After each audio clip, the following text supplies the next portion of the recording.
termasuk rumah para sahabat dan kenalan, ikut terendam dan harus menanggung musibah yang sungguh tidak terduga ini. Tinggal di area Kerobokan yang merupakan salah satu lokasi terparah banjir bandang, Sarah Menzel kabarkan dirinya berada di Bali. Namun tampak bahwa kediaman pacar Azriel ini tidak terkena musibah.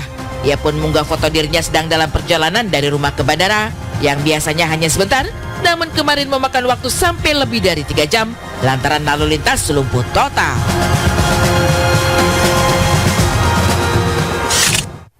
Terdapat 43 titik banjir dan dikabarkan 6 orang meninggal dunia. Kami turut berduka atas apa yang terjadi dan semoga Bali bisa cepat pulih kembali. Amin. Dan pastinya kita juga akan melihat ya bagaimana kondisi terupdate dari seorang Ijong. Kita tahu bahwa ia terkait kasus vape dengan kandungan ilegal. Dan pastinya juga kita akan lihat bagaimana jalannya sidangnya. Sesaat lagi tetap bersama kami di Insert Pagi. Dan akan Ya, Evan nggak pernah bilang bahwa itu Anthony Depp. Malah Evan selalu meyakinkan saya dari dulu sampai dia bilang ada polisi dan ada teman di BNN kalau ini bukan barang-barang yang bekas dan narkoba, makanya ini aman. Ya, pembelaan kita yang utama adalah dia tahu apa enggak gitu loh. Kalau misalnya nggak tahu ya orang nggak bisa dipidana. dari sini, maka segala peran Ijong dimaknai sebagai kesibukan untuk menyukseskan bisnis vape semata, termasuk merekrut admin Erna, menyiapkan kurir penjemputan barang, dan lain-lain. Lantas, apakah dengan ini Ijong mau mengatakan bahwa ia sebenarnya korban jebakan saja? Ide untuk membuat grup itu siapa? Ijong. Udah bilang dulu ke saudara gitu. Udah oke. Apa yang dibilang Ijong? Ya udah nanti biar komunikasinya lebih enak, kita bikin grup aja sama Erna bareng. Oke. Dan Ijong buat grup. Betul. Berisikan apa tuh nama grupnya? Berangkat ya. Berangkat.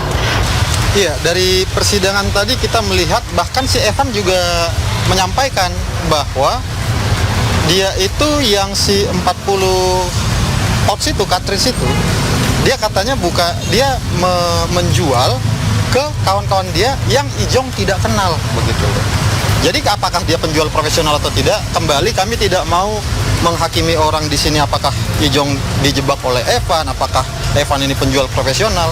Tapi kalau kita pakai tadi keterangan si Evan sendiri di muka persidangan yang dia sampaikan, bahkan tadi hakim sempat nanya, ini biasanya gimana, pernah lolos nggak kalau 100? Dia dengan gamblang, pernah ada yang lolos sampai 100 katanya. Ya kita nilai sendirilah begitu, kami nggak mau ke Evan, kami fokus ke Ijong.